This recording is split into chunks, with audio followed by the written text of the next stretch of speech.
Queridas amigas, queridos amigos de Sexta Visión, su gran canal rancagüino de la región de O'Higgins y que hoy día se abre prácticamente a todo el país gracias a las plataformas con las cuales estamos hoy día vinculados. Un gran saludo de su amigo Mario Barrientos Osa, acá, servidor suyo. Estamos muy contentos de estar en la nueva edición de este programa que se llama Conversando, porque nos gusta conversar y hacerlo con personas interesantes, personas que nos traen cosas nuevas y que podemos sacar muy buenas conclusiones. Nosotros nunca sacamos conclusiones, las sacan ustedes. De tal modo que nuestro deber es permitir que personas que son realmente meritorias estén aquí con nosotros y a través de estas ondas amigas puedan conversar con ustedes, porque ustedes son mis contertulios y contertulias. Esta es una tertulia. Así que, queridas contertulias, queridos contertulios, un gran abrazo y un saludo muy cariñoso. Que haya siempre paz, alegría y amor en vuestras familias. Es mi mayor anhelo. Bueno, hoy día tengo el agrado de tener como invitado a un distinguido hombre de radio, cronista e investigador de Machalí. Y es don Rodrigo Aránguiz Dunstall Hills. Bonito apellido este, ¿eh? Lo vamos a conversar. A quien le doy una cordialísima bienvenida. Rodrigo, muy bienvenido. Muchas gracias, Te Mario. lo digo en italiano, benvenuto. Benvenuto, en la matina. Muy buenas tardes, Mario. Un placer inmenso estar aquí en este canal tan significativo para las comunicaciones en la región de O'Higgins, fundamentalmente Rancagua y la ciudad aledaña. Para mí es un placer. Tuve una breve pasada por Sexta Visión y como siempre te he seguido permanentemente porque considero que es un aporte a lo que es la información regional, a lo que es la prensa, la televisión regional, que hoy día prácticamente se aboca a temas generales. Por lo tanto, es un pequeño oasis en las comunicaciones regionales y que para mí constituye un gran agrado estar aquí, conversar con tus auditores, que son muchísimos, y de lo que estamos dispuestos a charlar en esta jornada de Conversando. Excelente. Pero cuidado, yo no puedo seguir adelante, porque hay una cosa muy relevante que mencionar, que no se me va a escapar. Que mi estimado Rodrigo mañana está de cumpleaños. Así que, efectivamente, acá en cámara, le deseo muchísimas felicidades. Muchas gracias. Mi querido Rodrigo, que la aventura personal y familiar, la salud, la prosperidad y el éxito te acompañen siempre. Te lo deseamos de todo corazón, así que un aplauso. Muchísimas gracias, Mario, te lo agradezco. No te voy a preguntar cuántos son, por supuesto. No, pero no tengo ningún inconveniente porque estoy a punto de pasar la tercera edad, 64. ¿Cómo? ¿Me dijiste que se sienta el 4? Que se sienta el 4, así que te agradezco inmensamente tu generosidad como siempre y es un día especial y junto al afecto de tantos amigos, tanta gente. La previa, pues. Que tanta gente y uno lo quiere y lo aprecia en forma de recíproca también, así que para mí es una alegría inmensa haber recibido tu saludo. Muchas gracias, Mario. Y lo he hecho con tanta alegría y con tanto cariño como tú lo sabes. Perfecto. Oye, dime, este apellido Dunstall Hills me suena muy británico, cuéntanos. Mira, claro. ¿De qué rincón de Gran Bretaña vienes? Si no Mira, fíjate que, claro, mis abuelos son de origen inglés naturalmente, pues, son oriundos de la ciudad de Brighton. Brighton, mira. En la playa de digamos, de Londres, una playa muy famosa, sí. Hay un equipo de fútbol muy grande ahí. Bueno, mis abuelos, posteriormente, mis bisabuelos emigraron a Traillén. Traillén. Correcto. Región de provincia de Malleco. La provincia de Malleco. Y mi abuelo Leonardo Dustanhill Williams fue a pelear desde Chile, porque en ese momento ya se habían residido en Chile, fue a defender a Gran Bretaña en la Primera Guerra Mundial en barco. ¿Fue en la Primera Guerra en barco? Mira. En barco. Se fue soltero. Entonces, en un campo detenido de guerra, se hizo pasar por sordomudo y mi abuela Berta Emily Lillington Bulls, ciudadana también londinense, era enfermera de la Cruz Roja Internacional. Mira qué bien, pero qué romántica historia. Qué bueno escucharla. Y ahí se casan en un periodo de la Primera Guerra Mundial. Mi abuelo sobrevive a la Primera Guerra Mundial, se convierte en veterano de guerra, héroe, premiado, o sea, condecorado por la corona. Vuelven a Traillén ya casados. Bien. Y posteriormente mi abuelo empieza a trabajar en el molino seco en Suel, en esos años, que era de la Braden Copper Company. Y posteriormente le agradó mucho Machalí y compró una casa en pleno centro de la plaza de Machalí. Y ahí mi madre, que era una hermosa mujer inglesa, se enamoró de un muchacho de 18 años, de 1,80 m, moreno, machalino auténtico. ¿Qué te parece? se casaron, Sergio Aranqui en Venecia, tuvieron 12 hijos y fueron muy felices. 12 hijos. 12 hijos. Caramba, hombre. Así era antaño, ¿no? Así era antaño. Una docena de chiquillos. 12 hijos. Yo le decía a mi madre, oye mamá, ¿por qué no va a la playa a veranear? ¿Cómo voy a ir, hijo, si tengo que andar con 3 niños en brazos y dos arrastrando? Me decía. Claro, imagínate. Y una familia tremendamente grande, pues Mario, porque mis abuelos paternos eran connotados profesores normalistas en Machalino. Bien. Por lo tanto, mi padre también era fundador del Cuerpo Bombero, después fue 40 años director del Departamento de Tránsito de la Municipalidad de Machalí. Tránsito Machalí. Claro, así que, y auténticamente machalino, descendiente de los primeros ediles de la comuna, por allá por 1891. Entonces ahí se produjo digamos, la relación, entonces por lo tanto a mucha honra de Brighton vienen mis abuelos inmigrantes. Mira qué bien, qué interesante y qué romántica toda la historia que relataste. Es como para un guión de película, telenovela o de cine, perfectamente. Exactamente, fíjate que es muy hermosa. Y yo conversaba con mi abuelo y, bueno, yo como era de los menores lo alcancé a ver al final nomás. Sí. Pero todo con las costumbres americanas. Me recuerdo que compraba la revista Mecánica Popular, de National Geographic, su manera de comer, todas eran inglesas que las traían precisamente para que las leyera, ¿me entendí? Y él era aficionado a la caza, a la mecánica, y a comer, por ejemplo, porotos con mermelada y todas esas cosas extravagantes que tienen los ingleses. Pues. De la gastronomía inglesa. La gastronomía inglesa, exactamente. Pero mira qué bien, así que estás muy emparentado con, por supuesto, con Gran Bretaña, el Reino Unido, como es hoy día. Oye, dime una cosa, tú eres machalino de nacimiento, entonces. Yo soy, como decía un amigo mío que fue alcalde de Machalí, que es Juan Augusto Figueroa, el padre, yo soy auténticamente machalino. Auténticamente machalino. 100% machalino. Qué bien. Nacido y criado, bueno, yo salí naturalmente para el extranjero, para dentro del país, pero he permanecido toda mi vida en la comuna de Machalí. Ya, ¿y estudiaste en Machalí? Estudié en Machalí, en la escuela primaria número 17 de Machalí, posteriormente en el Liceo Oscar Castro, y después en la universidad tuve el título de técnico en nivel superior en bibliotecas públicas y escolares. Bien. Así que los libros fueron mis amigos durante mucho tiempo. Así veo. Claro, por lo tanto, esa ha sido mi vida apacible, igual que la comuna de Machalí. Apacible pero grata. Exactamente. Y dime una cosa, ¿cuáles son exactamente tus actividades en este momento, que nos gustaría mucho que nuestras queridas contertulias y contertulios quedaran bien informados? ¿Cuáles son las actividades que motivan a este estimado invitado que es Rodrigo Aranqui? Mira, Mario, querido auditores, yo la verdad es que he dedicado 40 años al servicio público.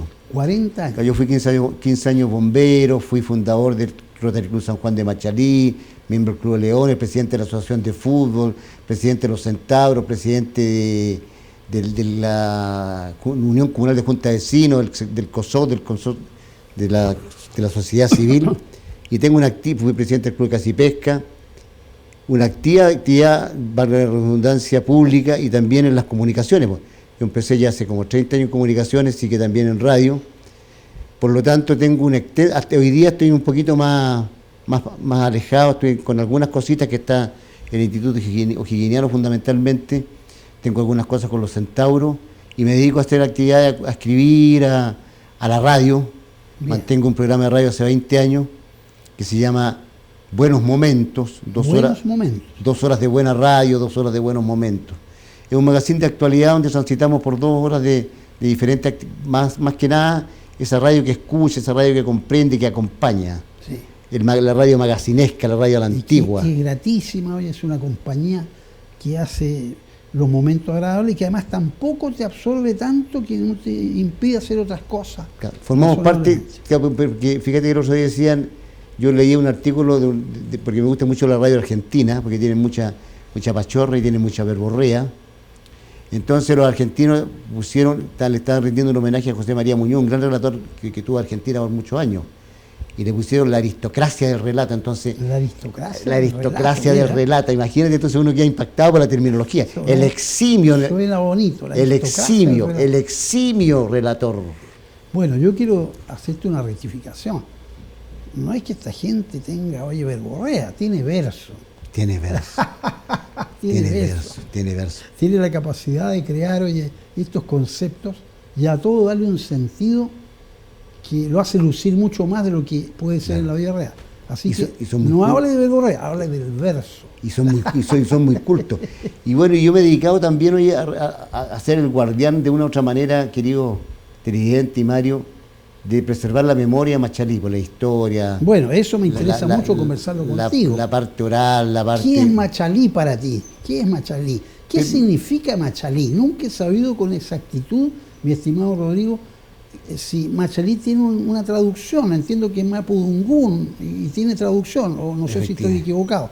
Mucho me gustaría que me lo dijeras. Pero encantadísimo. Mira, Machalí nace en 1891, naturalmente, con la ley de comuna autónoma del presidente Jorge, que fue digamos, presidente durante esos años, que fue almirante. Jorge Montt Álvarez. Jorge Montt Álvarez y su ministro y la raza. Que la calle Machalí lleva su nombre. Lleva su nombre. Ahí nace, pero anteriormente Machalí no se crea, sino que nace de forma espontánea, porque formaba parte de la hacienda de la compañía, de la Quinchala. ¿Era parte de la hacienda de la compañía? Era parte de la hacienda de la compañía. Oye, pero qué tremenda hacienda, por Dios santo. Tremenda. Bueno, así eran los jesuitas, ¿no? Junto con la Topocalma. Bueno, Topocalma inmensa ya. También. Entonces la Quinchala tenía, primero se la compró a Mateo Toro Zambrano, que era el propietario inicial. Entonces la Quinchala tenía los indios promaucaes, que hubo una teoría un tiempo, que esto lo vamos a ver más adelante si es que tenemos tiempo, donde se crea una teoría falsa con respecto a que los promaucaes son antiguos iluminados y lo tocan pobres. ¿Te acuerdas tú del falo que iba a aparecer en Machalí? Toda una historia que fue en ese momento. Pero a ver, ¿cómo es esa historia del falo? Mira, el falo resulta que... Un falo, un órgano masculino. Claro, un ciudadano machalino, que en paz descanse, que era veterinario, entonces tenía una imaginación muy profunda y profusa. Entonces él creó una teoría que los moches, que es una cultura que está al sur del Perú, bastante conocida, que rinde culto a la muerte, fundamentalmente, se había pasado, no sé cómo llegó a Machalí, pero la cosa es que llegó a Machalí. Entonces, este machalino, en una noche de inspiración, en un sueño, él dice que espíritus ancestrales lo llevaron de la mano a un lugar sagrado. Espíritus ancestrales. Correctamente. Me está gustando esto. Lo estoy encontrando notable. Entonces, fíjate tú, y lo llevan y lo trasladan a un lugar idílico. Bien. Donde había un culto y había unas piedras antiguas que tenían forma de animales y con jeroglíficos, qué sé yo, que al interior de la cordillera en Pangal, en Machalí. Bueno, y empieza a tomar cuerpo esto, y en esto hay en ese tiempo estaba muy de moda el fondar, entonces había recursos, sí. Entonces para poder, y un escultor Gajardo se ganó un fondar, y era precisamente un falo que rendía culto a la cultura fálica y no tenían donde diablo ponerlo. Entonces alguien inteligentemente dijo: Machalí es el lugar adecuado.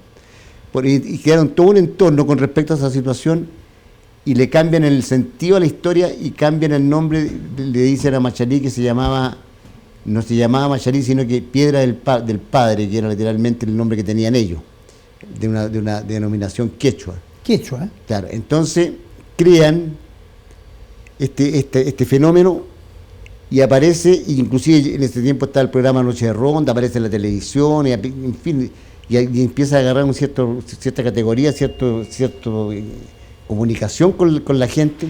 Y yo era presidente de la Unión Comunal de Junta de Vecinos. Ya. Entonces yo me dije a sí mismo, nosotros nunca hemos sido adoradores fálicos, por lo tanto no tenemos por qué tener... ¿Por qué un falo en Machalí? En Machalí, ¿por qué no hay una cosa más? No es que no hay ningún prejuicio con respecto al tema. Bueno, entonces este señor inventa eso y se genera toda una revolución, se convulsiona de tal manera el pueblo, y nosotros, por ejemplo, la gente de Machalí que salía a faena al norte, lo empezaron a agarrar para la broma, qué sé yo, se sentían incómodos. Claro. Nos lo identificábamos plenamente con eso. Y hasta que nosotros llegamos a Carlos Aldunate, que era director del Museo Precolombino, para que la ciencia hablara en ese momento, Mario de Vigo. Sí.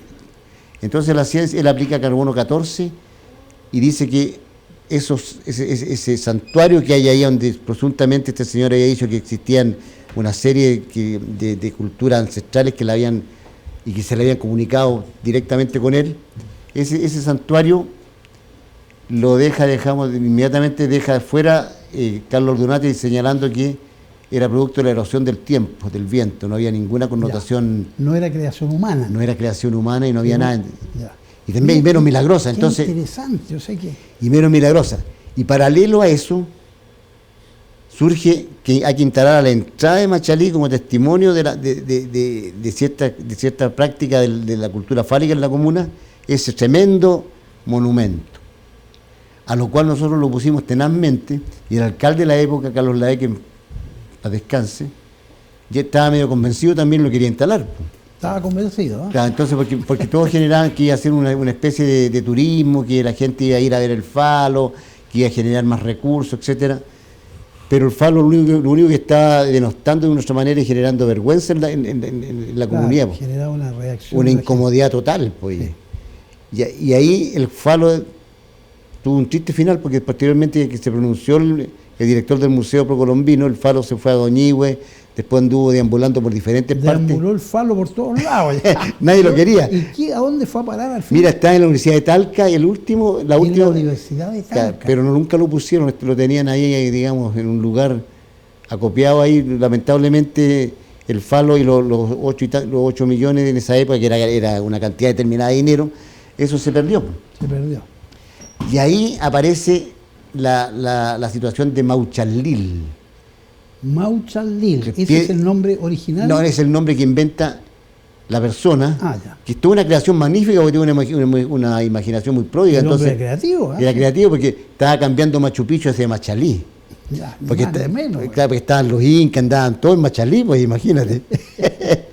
Entonces, ¿qué pasa? Que Machalí significa simplemente desde la toponimia mapuche, mapudungún, li, que es pueblo, machi, que es brujo o médico, que esa es entonces se quedó con la idea de pueblo de brujos. Pueblo de brujos o tierra de brujos. O tierra, esa es la definición que dice la toponimia. ¿Son tan brujos los machalinos, oye? Mira, fíjate. Como para hacerle honor a ese nombre. Mira, vamos a contar alguna historia. Fíjate, realmente existe una proliferación y un aumento y una práctica de la brujería como una tradición oral de los campos chilenos, que era heredada de padres a hijos, y efectivamente Machalí, Salamanca y Alhué eran las comunas más caracterizadas dentro de la práctica del paganismo, de lo que podría ser la brujería, y había muchos brujos, efectivamente. Había brujos. Había brujos. Mira, yo recuerdo que en la década del 80, cuando recién empiezan a llegar los famosos colectivos Renault 2ETS, que empiezan a inundar los pueblos, que eran poquitos, ¿te acuerdas tú? Que las micros ya quedaron un poco atrás. Entonces el requisito previo para poder ir a Machalí era saber dónde atendían los brujos, porque la gente venía de Rancagua, donde atendía tal, fulano. ¿Dónde están los brujos para llevarlos? Para llevarlos a los brujos. Había que pasar por ahí. Claro, entonces había muchos brujos. Y hoy en una oportunidad hice entrevista con respecto, vamos a contar más adelante algunas cosas que realizaban. Entonces... Bueno, yo te voy a hacer un pequeño alto. Mi querido amigo Guillermo Drago, el Tato, que ha venido muchas veces Drago, para acá. Sí, muy amigo mío, Drago, le enviamos un saludo cordial. Sí, siempre lo saludamos muy cariñosamente a Tato, como le digo yo. Oye, nos contó una vez de una manera espectacular todo un procedimiento para hacer pacto con el diablo en el Cerro San Juan de Machalí. Pero naturalmente. O sea, lugar adecuado para eso, y lo contó con un detalle que fue estremecedor, estremecedor.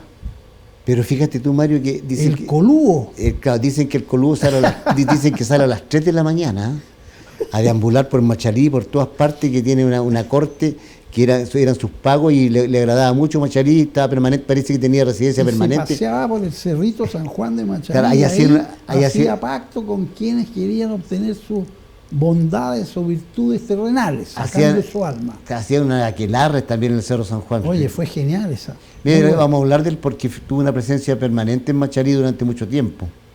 Fíjate que Tato Drago lo dice muy claro. Pero para terminar con la idea del término del concepto Machalí, efectivamente Machalí no es nada más que rincón de brujo. Rincón de brujo, tierra de brujo. Y no tiene ninguna connotación, digamos, de pueblos que vinieron de anterior, que hay influencia de los incas, influencia de los quechuas. Los quechuas sí estuvieron, los Promaucá eran una voz quechua que significaba gente alzada, que la Quinchara los tenía en la hacienda de la compañía con los otros indígenas, pero los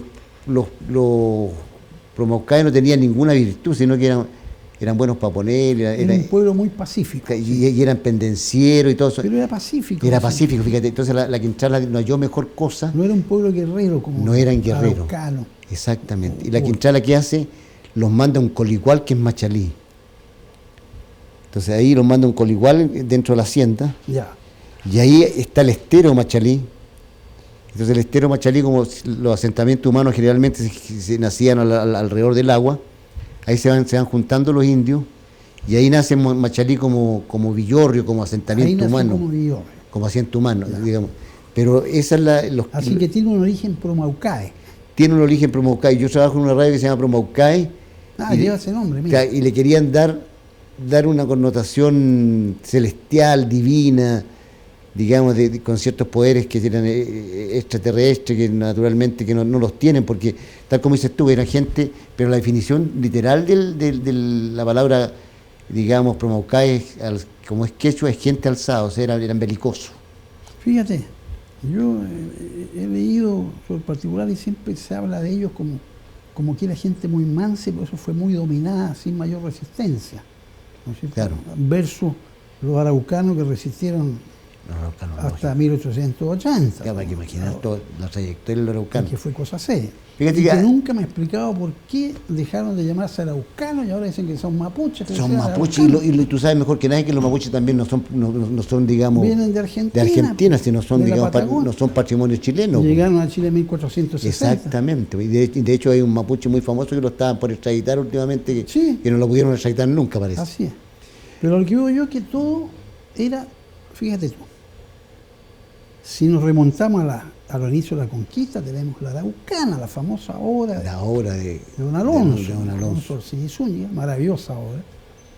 La araucana, él habla de los araucanos. Oye, ¿la región cómo se llama? Araucanea, tierra de araucanos. La I al final significa tierra de araucanos. Exacto. No se llama mapuchía. Exactamente. El primer poeta chileno que existió, que nació en Angol, escribió su obra Arauco Omao. Arauco Omao. Entonces siempre se habló de Arauco. ¿Y qué decían las autoridades españolas? Hablaban del Estado de Arauco. El Estado de Arauco. Y no sé por qué de repente todo esto se dio vuelta. Tenían una hermosa bandera, un paño azul, con una estrella de 8 puntas. Y esa estrella de 8 puntas es el lucero, es el planeta Venus, cuando brilla en la tarde, o muy temprano en la mañana. Y fíjate tú que a Yaitul, que ahora está preso. Sí, pues Héctor Yaitul. Si tú lo miras, ves su foto. De la CAM. Él tiene aquí el paño azul con la estrella de las 8 puntas. Ese es un verdadero dirigente mapuche o araucano. Los otros andan con una bandera ridícula que no sé dónde la sacaron, claro, por ignorancia. Si los araucanos tenían su bandera. Y te agrego, nosotros que somos higuinianos, efectivamente, se dice que la estrella de 5 puntas que tenemos en el campo azul de nuestra bandera es en cierto modo esa estrella de los araucanos, que O'Higgins la hizo instalar ahí, porque recuerda que él estudió con los hijos de los caciques en Chillán. Sí, estudió. Y él hablaba mapudungún, hablaba muy bien así. Así que no sería extraño que en estricta historia nuestra bandera lleve reducida a 5 puntas, ¿sí? La de 8 que usaban los araucanos. Mira, interesantísima la teoría. ¿Y quién sabe esto y a quién le interesa? Hago una encuesta en el Paso de Independencia y me dice, ¿de quién me está hablando? Nada, es lógico. ¿De quién me está hablando? Oye, increíble que... Y escucho en la televisión unos patanes, perdón el término, patanes, con altos cargos, hablando sandeces. Efectivamente. Y después dicen que Chile es un país de historiadores, me mato la risa. Y de poetas. Si ya la historia que olvidan en Chile. De historiadores no hay, pues imagínate tú, yo te digo francamente que esa gente que de una otra manera, mientras alguien quiera escuchar, la historia se va a mantener viva. Pero porque si tú la puedes historia, preservar, pero que tenga interés. Es esencial. Esencial. Entonces, y la memoria oral también. Pero hoy día los chilenos estamos, bueno, no todos naturalmente, pero fundamentalmente la gente joven que debe tener cierto acervo histórico, de estudiar, aprender los símbolos nacionales, etcétera, que han sido profanados en cantidad inmensa, Se ha perdido absolutamente todo eso. Ha perdido todo eso. Sí, Y tú no sé, yo me acuerdo que nosotros estudiábamos la ubicación geográfica de los diferentes aborígenes. Estudiamos geografía de Chile, historia de Chile, y minuciosamente. Pero lógico. Minuciosamente. No, y era una cultura distinta. Y además quiero agregarte lo siguiente, lo digo abusando de tu paciencia. Que si tú analizas la situación de nuestro país hoy día, la historia de Chile es bicéfala. Hay dos historias, una historia con dos cabezas. Han reescrito de una manera torpe, ignorante, falsa, maliciosa, ideologizada, una nueva historia de Chile que no tiene nada que ver con la verdad. Yo suscribo. Y eso es lo que hoy día pretenden enseñar, entre comillas, en los colegios, qué sé yo, a ciencia y paciencia de quienes deberían estar luchando porque no fuera. Porque la comodidad de la clase política es horrenda. Totalmente de acuerdo. Yo suscribo plenamente lo tuyo con ese señor que le dio otro toque a la historia chilena, a la historia que realmente es chiste y célebre fama, que no lo voy a mencionar en este caso. Pero se inventaron algo muy sabroso. La historia secreta. La historia secreta. Falsa, como Judas. Pero se vende. Ya hay una historia ahora. Se vende porque dicen, a ver. Y tú comienzas a leer eso y te das con el estómago porque todos nuestros grandes próceres resulta que son unos pobres, desgraciados, infelices. Yo lo vi, fíjate que lo he visto. Destrucción de nuestro ancestro histórico. Fíjate que yo lo he visto ahí, hablando mucho del 5 de mayo, de los túneles que hay en la Catedral de Santiago. Son temas que son de una u otra manera impactantes, que son sugerentes, entonces los toman desde esa perspectiva para darle una connotación histórica, dejando atrás efectivamente a los verdaderos protagonistas de la historia de Chile. Entonces, bueno, ya, pero no quiero enojarme. No, mejor que no, ¿para qué lo vamos a enojar? Vamos a hacer un alto, querido Rodrigo. Pero encantadísimo. A mis queridas amigas y amigos contertulios y contertulias, vamos y volvemos en un santiamén.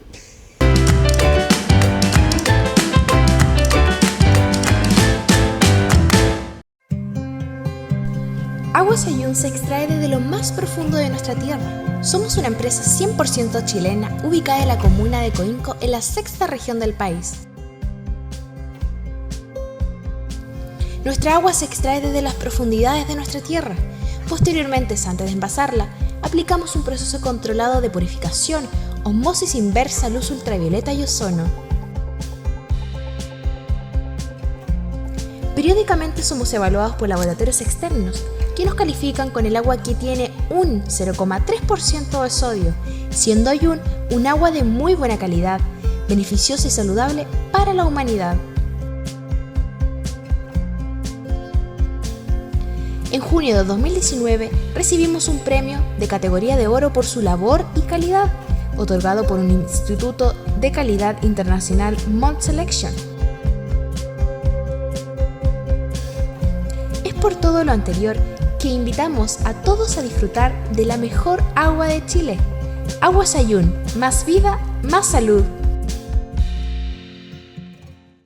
La Gotita, tu tienda familiar con gran experiencia y tradición en el comercio de la región. Acá encontrarás una gran variedad de productos con las mejores marcas: sostenes, fajas, cuadros, camisas de dormir, calcetines, calzas, camisetas, panties normales y terapéuticos, soquetes, boxer, slip y uniformes escolares, con reconocidas marcas como Daily, Paciani, Monarch, Lady Jenny, Leonisa, Triumph, Flores, Palmers, Top, Mota, Café Arena, Mon Amour, Ibiche y Carmi, entre otras más. En tienda La Gotita encontrarás la mejor atención personalizada, siempre ofertas y liquidaciones. Además, aceptamos todo medio de pago. Visítenos en Independencia con Astorga de lunes a sábados. La Gotita, su lencería, tu tradicional tienda en Rancagua.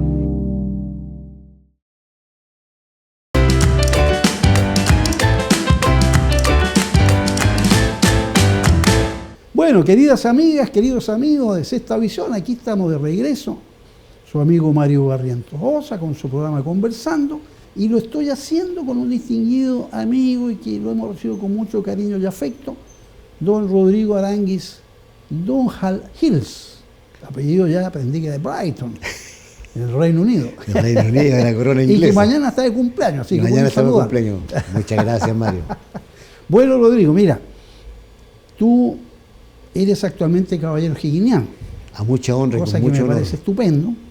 Esperamos mucho de ti, por supuesto. Muy amable, mucho Yo honor. debo recordarte a ti y a mis amigas y amigos que yo cumplí 50 años el pasado 20 de agosto como miembro activo del Instituto O'Higginiano, porque yo el año 1975, en abril, asumí como Contralor Regional y mi recordado amigo Héctor González Valenzuela me invitó al instituto.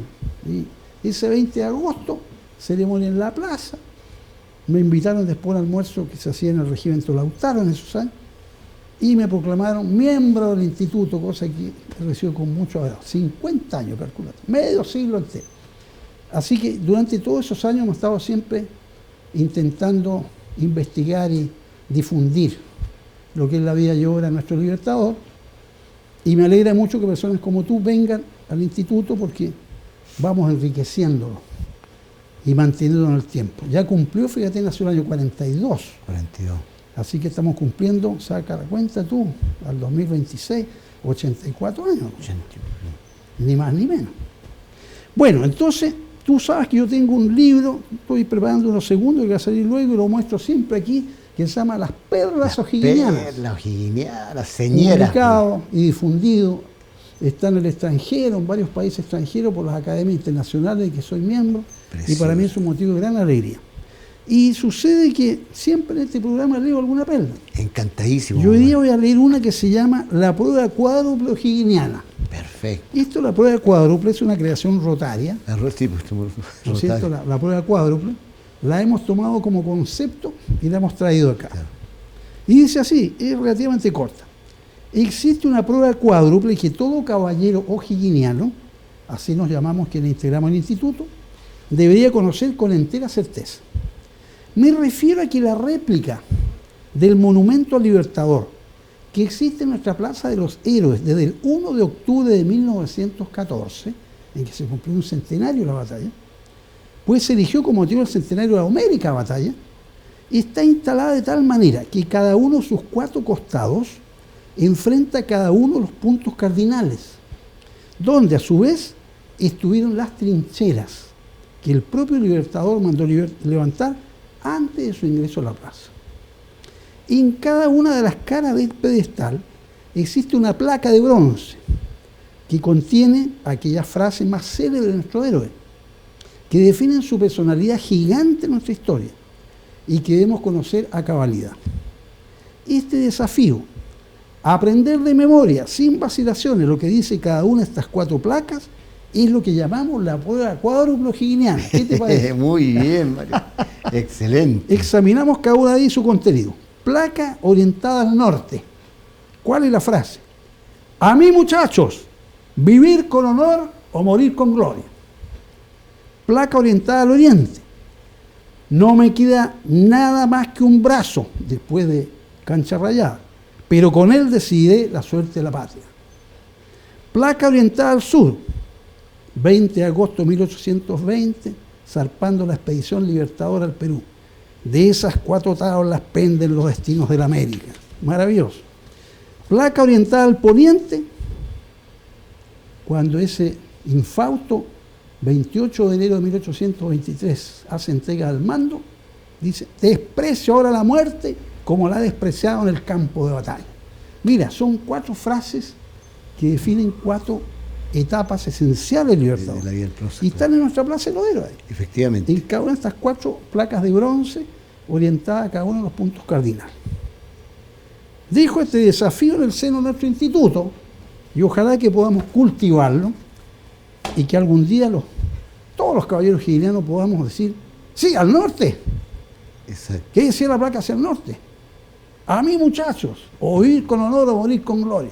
Y la supiéramos las 4. Prueba cuádruple o'higginiana. ¿Qué te parece? Excelente. ¿Qué comentario te merece? Mira, permíteme en primer lugar, Mario, felicitarte por tus 50 años en el Instituto O'Higginiano, porque has sido una figura señera juntamente con otros integrantes, como el caso de Héctor González. Bueno, Héctor González fue 42 años presidente. Claro, fundado, recordamos que fue fundado por el senador Florencio Durán Bernales, Don ¿cierto? Florencio Durán Bernales, la primera compañía de bomberos médico Rancagua. radical.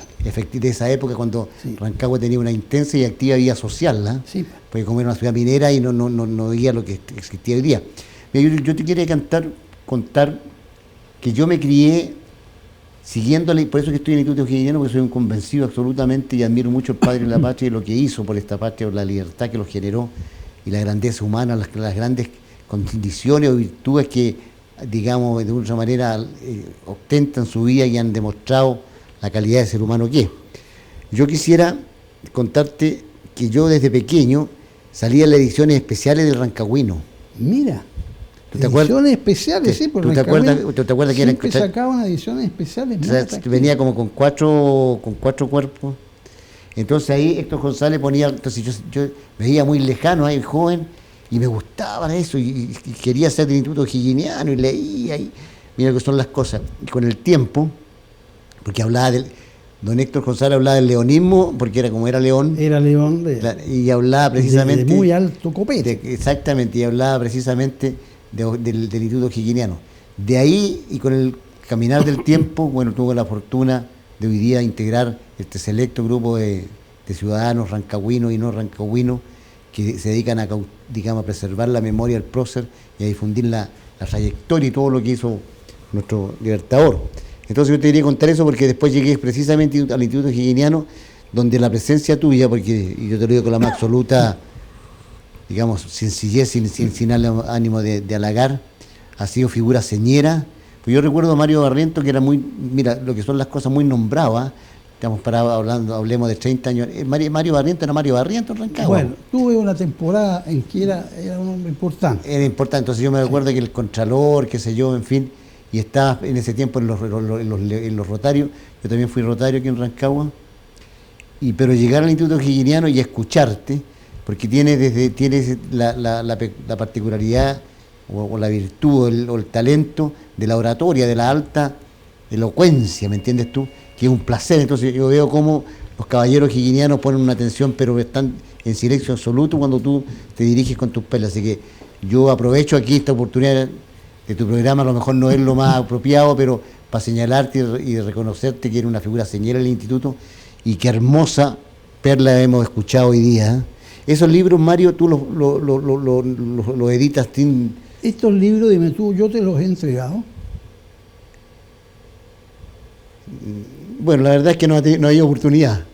Es que los traje para entregártelo, pero siempre que no hubiera incurrido en el error de habértelo entregado ya antes. No. Así que, obviamente, te los voy a entregar con motivo de esta oportunidad y va a ser para mí un gran placer. Así que cuenta, y el segundo libro ya lo vamos a analizar, que es un libro de poemas, ¿sí? Te lo agradezco. Al final del programa. Y va a quedar en tus manos y espero que ojalá sea motivo para que los leas y los puedas hacer. No lo guardo en un lugar de privilegio en mi biblioteca porque realmente, como te digo, uno tiene que aprender y beber de la fuente de la sabiduría. Y yo me he encontrado con un grupo humano de alta calidad que hoy día es muy difícil poder ser guardiano de una u otra manera, tratar de preservar la memoria histórica de Chile, ya sea de cualquiera de los héroes patrios, por ejemplo, el caso de Carrera, Rodríguez, en fin, no necesariamente de una u otra manera, en forma, digamos, egoísta, apoderarse de la figura solamente del padre de la patria. Así es. Entonces cuesta, Mario, hoy día, porque es latoso, para mucha gente, los gente joven tampoco no siente ninguna... Sí, la gente joven no se motiva. Ninguna, y en los colegios, afortunadamente, ahora se va a instaurar la posibilidad de hacer el acto el día lunes, se va a avisar el pabellón nacional, y a lo mejor en una de esas también las poesías, y se van a celebrar los natalicios de tantas figuras emblemáticas de la patria. Pues. Mira, yo me quedo asombrado, Rodrigo, y lo digo aquí aprovechando esta oportunidad. Yo pertenezco a la Academia Peruana de Historia Militar, entre otras entidades. Y te asombrarías la cantidad de eventos que en Perú se celebran, se destacan, que son de participación nuestra, de nuestro país, y que acá nadie le da importancia. Nadie le da importancia. Nadie le da importancia. Y allá sí. Oye, el 2 de mayo de 1866, que fue el bombardeo del Callao por la flota española que había bombardeado el Paraíso, que sé, oye, lo recuerdan y participaron chilenos, ahí se acuerdan de los chilenos que estuvieron presentes, que participaron, qué sé yo. Oye, noviembre de 1820, Lord Cochrane con la escuadra chilena conquista la Esmeralda. La Esmeralda, lógico. Frente a los tremendos, gigantescos bastiones españoles llenos de cañón. Se apodera en un asalto que tú sabes que fue una genialidad. Efectivamente. En medio de la noche, subieron ahí, oye, los marineros con zapatillas para no hacer ruido. y se apoderaron de la Esmeralda. Oye, esas que son obras que pertenecen a nuestra Armada, lo celebran allá. Yo he dictado conferencias, me han dicho, oiga, por favor, dicten una conferencia sobre esto, porque estamos celebrando esto. Me parece asombroso. Y acá, si lloviera, nada, pues, absolutamente nada. Preocupado de cera. Claro que hay un periodo reciente republicano donde las figuras de héroes nacionales como que son, digamos, en forma negativa, no es recomendable resaltar la figura de ellos. Se ha escondido toda la historia nuestra, porque fíjate tú que cuando uno lea Encina, lea tanto a Vicuña Maquena, es una maravilla poder adentrarse en esa narrativa y encontrar gente. Fíjate que antes yo me recuerdo, Mario, que había gente que para uno que se apreciaba un poco de cultura, lo primero que aprendí era la geografía chilena y la historia patria. Para saber dónde ocurrían los acontecimientos. Ahora yo te digo lo siguiente, lo que ocurre es que los historiadores más famosos, como Encina, como lo que tú mencionaste, Diego Arrobarana, escriben con ese lenguaje académico que es muy aburrido. Es muy aburrido. Claro. Yo creo que ese es un defecto. Hay que darle a la historia un lenguaje diferente, que la haga más amena. Y quien mejor reflejó eso fue Gonzalo Vidal Correa, que escribió la historia de Chile de 1891 hasta 1863. Exactamente. Pero tú lo lees y es una delicia porque es como que tú estás leyendo un diario, ¿no es cierto? Claro, porque algo ágil. Es una narrativa costumbrista. Es otra cosa, es otra cosa. Es como estar leyendo a Mariano Latorre. Y te aseguro que, pregunto en el paso de intendencia quién es Gonzalo Vidal Correa, me dice, ¿en qué club de fútbol juega? Claro, ¿El senador de qué club será? O por qué club de Guasón corre. Si yo me deleito leyendo su obra, porque tiene esa virtud maravillosa que es el primer historiador serio, entre comillas, de los grandes, que lo noto con esa facilidad para escribir con agrado, con un lenguaje flojo, en el sentido de no caer en la gravedad, que sé. Lo encuentro fantástico. Jaime Inostroza. Bueno, pero Jaime Inostroza no fue historiador como tal. Es un narrador histórico. Un narrador histórico. No es un historiador propiamente tal. Pero es un hombre que mezcla la ficción con la verdad. Claro, que la belleza de Aguilar Sextimonini es espectacular. Quiero que yo hago con mis perlas o'higginianas en cierta medida, porque si tú lees mis perlas o'higginianas, yo te aseguro que todo lo que digo es histórico, pero está contado con un relato diferente. Hacerlo más ameno. Claro, y la poesía, tú lees mucha poesía, Y te voy a leer después un poema. Pero vamos a otras cosas, porque no nos distraigamos de tu visita. Claro. Yo quiero que tú me digas, oye, ¿cuál es la situación actual de Machalí? ¿Cómo evalúas tú Machalí en este momento? Mira, ¿qué lugares son los más atractivos de Machalí como para invitar a nuestra querida teleaudiencia a visitarlos? Mira, Machalí, sin duda, en las últimas décadas fue una de las comunas de mejor calidad de vida. Machalí, así lo escuchamos. Machalí pasó de 20.000 hoy día a 70.000 habitantes. Se triplicó. Exactamente, con una explosión demográfica realmente sideral. Hoy día están detenidos los permisos de edificación porque lamentablemente, o sea, ya las vías, porque hay un problema que tuvo Machalí con los alcaldes que nunca fueron previsores. Entonces la situación que tenemos con el taco de Machalí fue simplemente porque el alcalde de la época, el año 1970-78, no pensó en Machalí de los 80. Claro. Pues si no, no estaríamos en la situación que estamos hoy día. ¿Ya? Tenemos los famosos tacos. Los famosos tacos, porque ¿qué pasa? Que durante el gobierno del presidente Piñera, a Chile le fue bien. Entonces el machalino logró acceder a 1 o 2 vehículos, pero siempre con las mismas, digamos, rutas, las mismas vías que no tenían mayor ampliación. Imposible poder, digamos, expropiar. Entonces Machalí, hoy día ver Machalí realmente no es muy gratísimo, produce un desánimo porque no está muy limpio, no se preservan los valores locales. Machalí, por ejemplo, debiese tener, uno ve con bastante pena que documentales extranjeros, cualquier nota que sale con proyectos tremendos como la ampliación de la minería del cobre, hablan de Rancagua y se saltan Machalí. Sí, saltan Machalí. Y no hay ningún funcionario que corrija, por ejemplo, cuando viene el presidente, alguien a 90 kilómetros al oriente de Santiago, en la mina El Teniente, a la ciudad de Rancagua, visitó al presidente a la Casa 100, pero Machalí no existe. Entonces, yo siempre le dije a los alcaldes que tuvieran la posibilidad de poder rescatar eso con un corrector de prueba que mandara, aunque por cansancio, 1000 cartas para ratificar la posesión de Machalí. Cuando hubo el último persona que falleció en la mina El Teniente, toda la prensa hablaba, y la prensa internacional hablaba a 90 kilómetros al interior de Rancagua. Claro, Rancagua siempre se lleva claro, el premio del teniente, aunque está, fíjate, en el territorio de Machalí. de Machalí. Mira, por ejemplo, hoy día los lugares turísticos de Machalí, a pesar de ser una comuna tremendamente turística, no lo es tal porque no dispone de cama, no dispone de hoteles, no dispone, a excepción de un par de hoteles que no le ha ido muy bien. ¿Y qué es lo que pasa? Que los reductos, digamos, turísticos 100%, tú llevas a alguien a la plaza de Machalí, que también fue un desastre porque la destruyeron, porque era una plaza con una estructura, digamos, mediterránea, muy preciosa, muy acogedora. Tú viviste en Machalí, pues sí. Muy hermosa. Era muy linda, que era invitada a sentarte con árboles añosos de más de 100 años, pues. Entonces, ¿qué es lo que pasa? Se destruyó eso, se puso en un búnker de cemento. Hoy día Machalí tiene Termas de Cauquenes, que no está cuando la tenía la familia Acklin, que era un símbolo de la gastronomía. Una belleza. Una Hay belleza. Gastronomía en ese parque maravilloso, ese puente colgante y los baños, por supuesto. No está. Yo iba mucho a darme unos baños que me hacían muy bien. Totalmente no está. Por ejemplo, tú tienes... Baños de tina se habla. Exactamente. Y Machalí como tal tuvo un pequeño polo de desarrollo turístico en la hacienda, que se vendía muy buenas carnes y buena gastronomía, pero tampoco fue apoyado, por lo tanto eso está poco a poco fue feneciendo y desapareció. Entonces, si hablamos de Machalí turístico, la oferta está hacia la cordillera, pero es para cierto nivel que puedan acceder.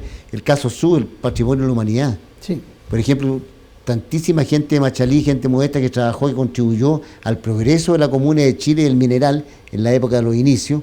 No puede, por ejemplo, gente que quería ir a ver sur antes de morir, no podía subir.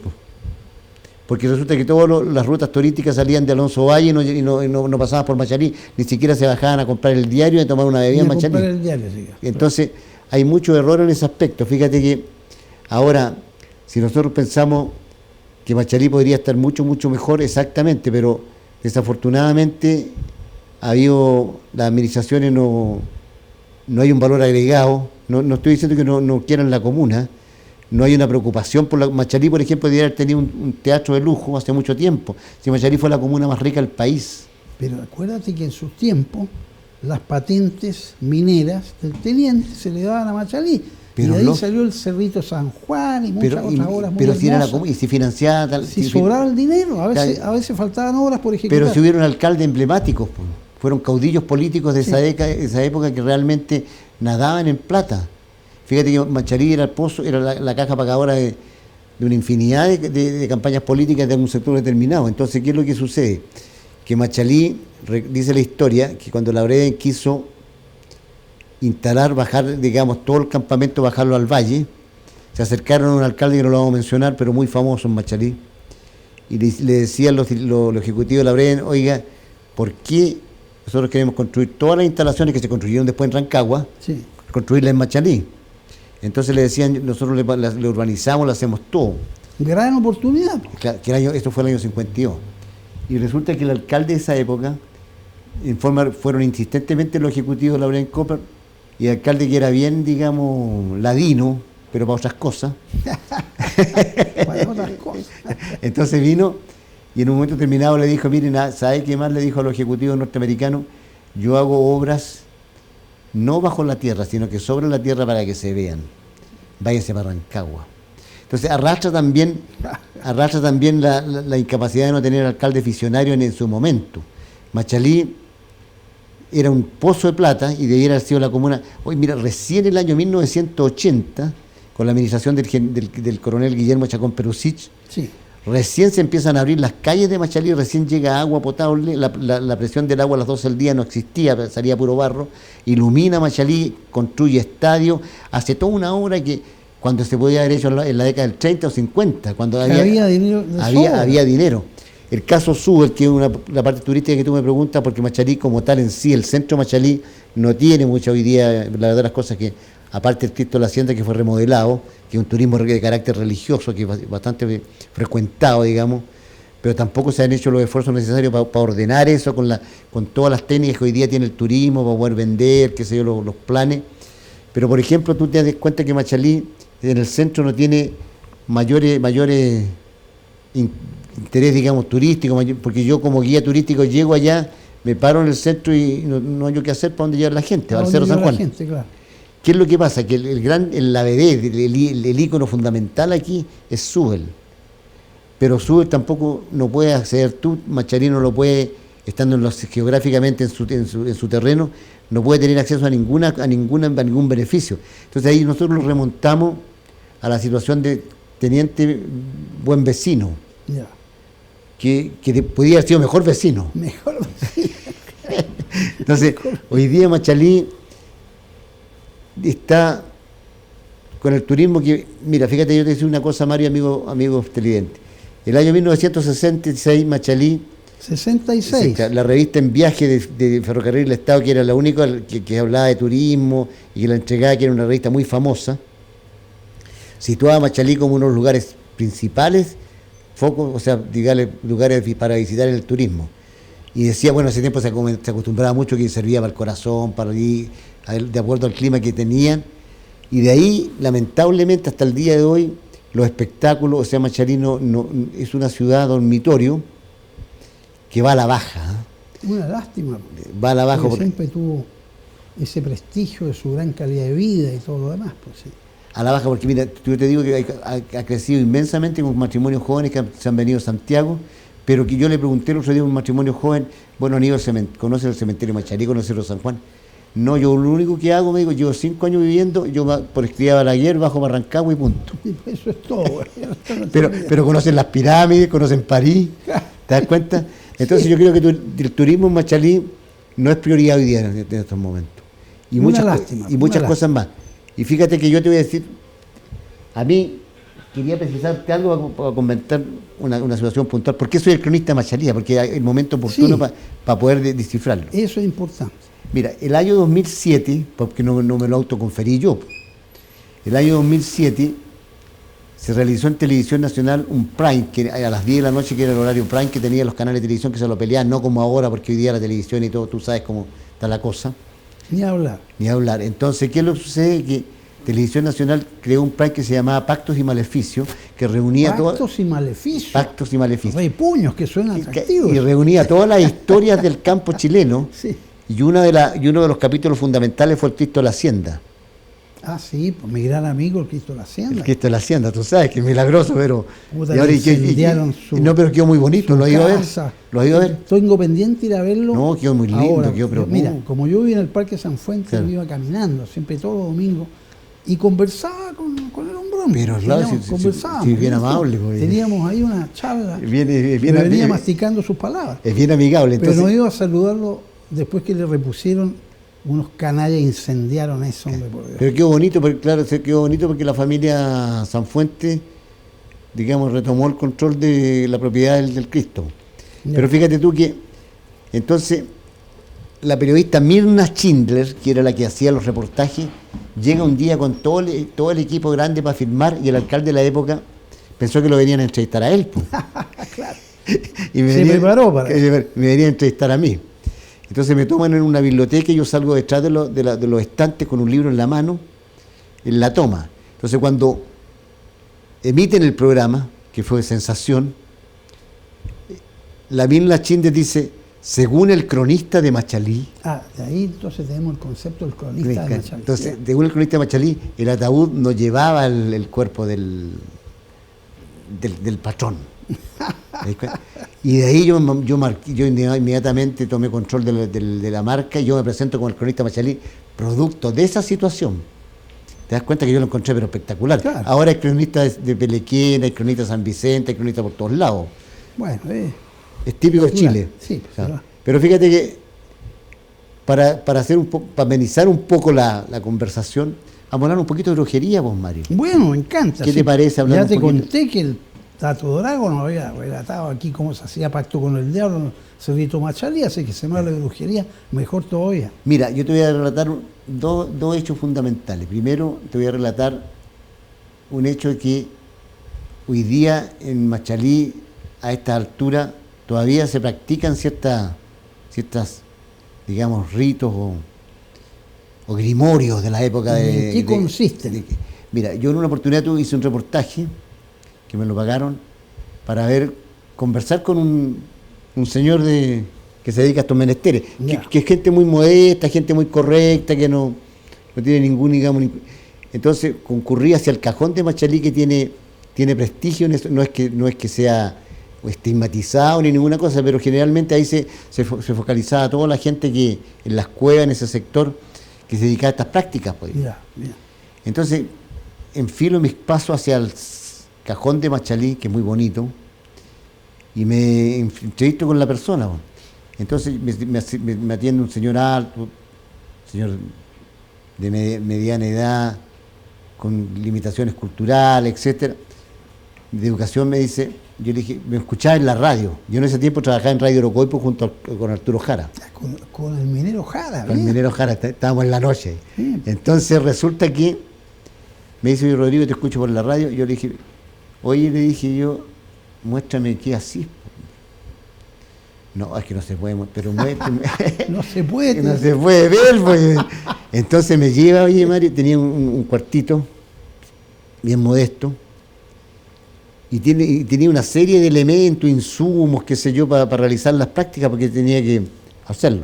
Y en una de estas me muestra un frasco de estos que uno acostumbra a guardar mermelada. Ya. ¿Te das cuenta? Entonces me lo muestra con un señor, un varón hacia arriba, y la mujer en el otro sentido, para no decir la palabra patas para arriba o patas para abajo.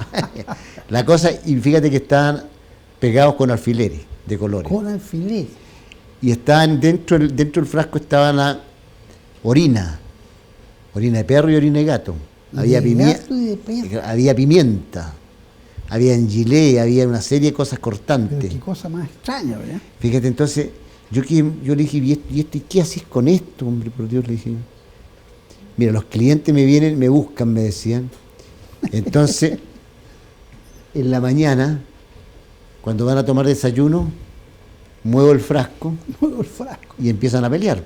Y empiezan a pelear. Claro, porque esa es la finalidad del hechizo. Ya. Posteriormente, a la hora del almuerzo lo mismo, en la noche lo mismo, hasta que logran separar, quitarle la señora al caballero o viceversa.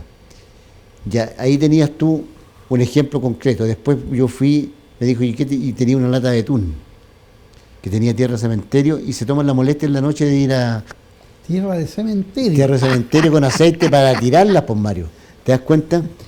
Entonces, hoy día eso se ha ido poco a poco perdiendo, pero siguen sucediendo cosas. Mire, yo te podría estar todo el día contando historias. Vamos a tener que dejarlo a un próximo programa. Un próximo programa, dice que como el dios Crono es terrible, pero te voy a contar una pequeña historia. Se nos va yendo el tiempo. Una última historia.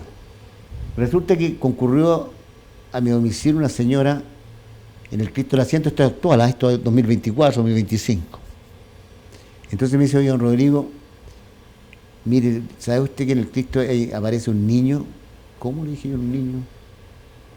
Resulta que la señora, en un momento determinado, fue a dejarle vela al Cristo y dejó el auto estacionado a una distancia determinada y se le olvidaron las velas. Ya. Y en el momento que va a prenderla, se recuerda que se le habían olvidado las velas. Y detrás un niño pequeño le toca el hombro y le pasa las velas. Mira la aparición. Po. Una aparición. Y posteriormente aparece en las fotos, o en las fotos de las cámaras Kirlian que se llamaban, que aparecía el aura de la persona, aparece el niño, a la usanza del 1900 más o menos. Entonces estamos estudiando qué figura, qué fenómeno es el niño. Apasionante. Y eso está pasando hoy día. Apasionante, me parece regio. Oye, vamos a ir cerrando el programa, pero no puedo dejar de, primero, como siempre, recordarle a mis queridas amigas y amigos este libro que se llama Teodicea. Son unos poemas muy especiales, ¿eh? Y te voy a leer uno, es cortito, y te va a parecer muy extraño, sin duda. Pero lo que pretendo es eso, que sea extraño. Y dice así: vuelvo al pasado, cumplo el sueño milenario, regresar al misterioso origen. No es porque lo quiera, una mano superior lo ordena, severa, categórica, invisible.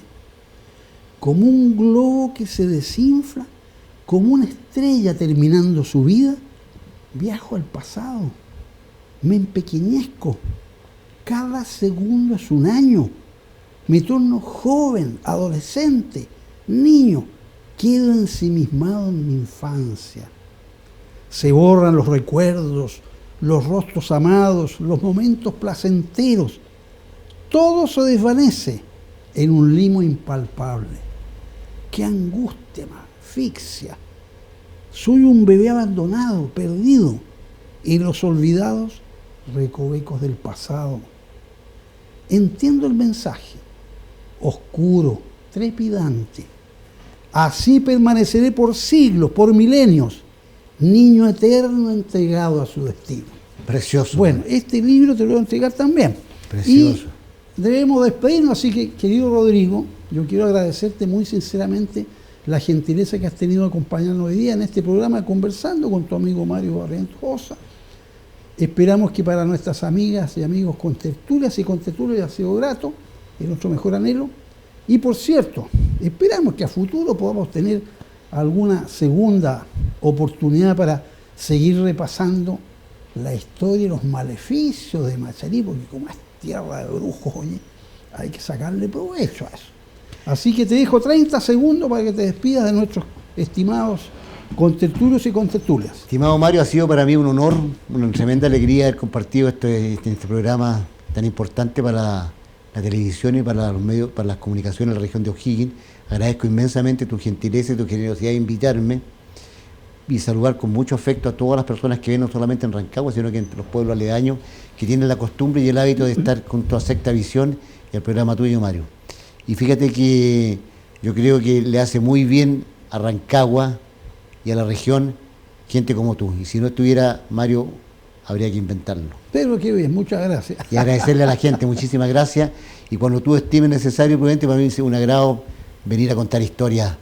Por supuesto que así de terror. Así que muchísimas gracias por la oportunidad y será hasta una nueva ocasión.